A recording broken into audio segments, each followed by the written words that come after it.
професоре Давидковски. Ние сме комунити репортери за отворена телевизија, поддржани од Актис.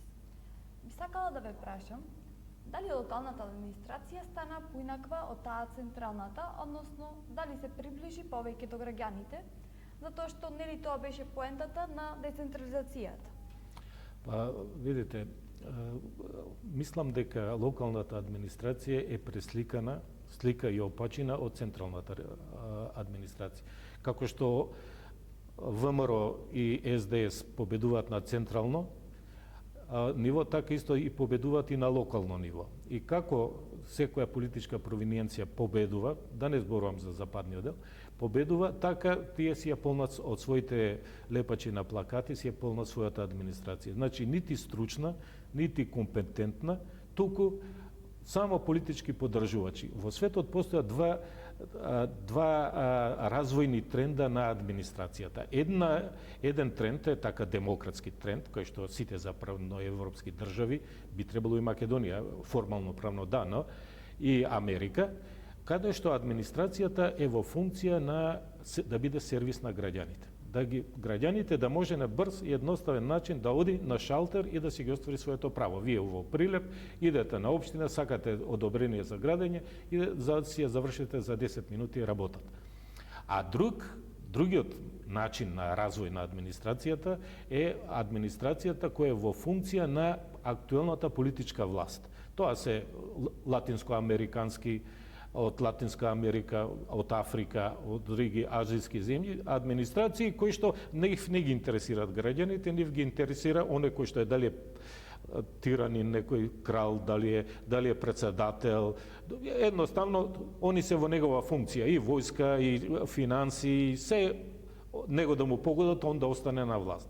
За жал, кај нас, администрацијата е во овој вториот дел, што е погумно, иако формално правно не е така, иако ќе иземете сите принципи со основа на кој работи администрацијата и како е конституирана, ќе видите принцип на сервисна ориентација, принцип на законитост, експедитивност, ефикасност, економичност, се е тоа во функција на граѓаните, но сепак зависи како ќе му рече градоначалникот или како актуелната власт, каква политика има, тоа зависи дали вас ќе ви се даде веднаш одобрение за градење или ќе чекате со години, као што по правило се чека.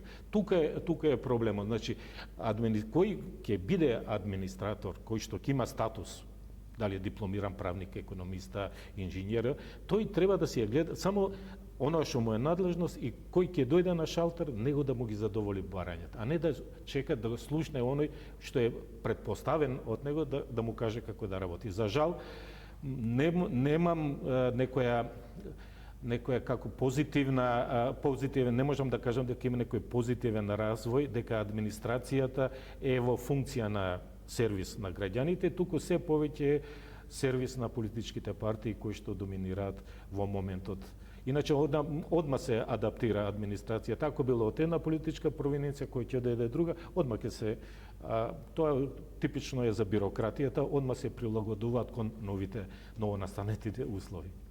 Така. Дали мислите дека постојат напори за сервисна ориентација на локалната администрација? Или понатаму администрацијата е власт која дава, зема, одобрува и одбива, согласно нивните желби? Видите, по новиот закон за општата управна постапка, кој што се донесе 2015-2016 се применува, имаме буквално централна фигура во управната постапка е граѓанинот.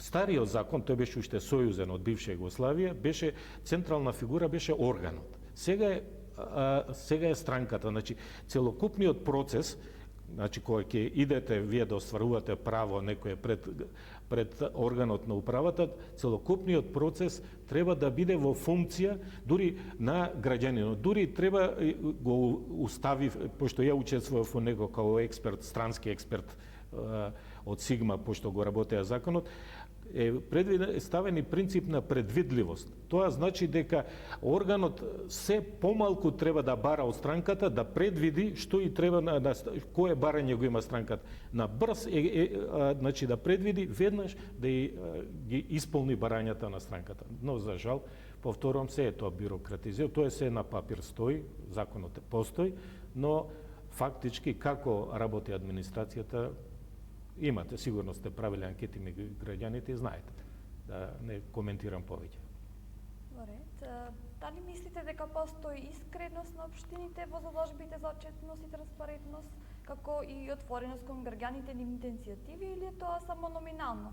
Колку да се рече дека општините нешто прават на тоа поле?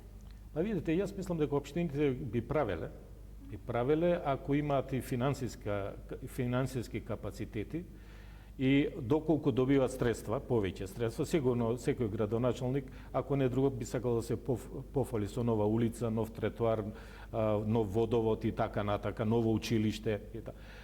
Но капацитетите им се ограничени и затоа има премногу вработени. И тие средства што ги собираат од комунали и така натака, од 3% од ДДВ-то, тие средства идат за да ги заплатите на вработените, наместо да земат да градат водовод или друга инфраструктура. Ви благодарам на искрените одговори и вашата љубезност. Благодарам за поставените прашања.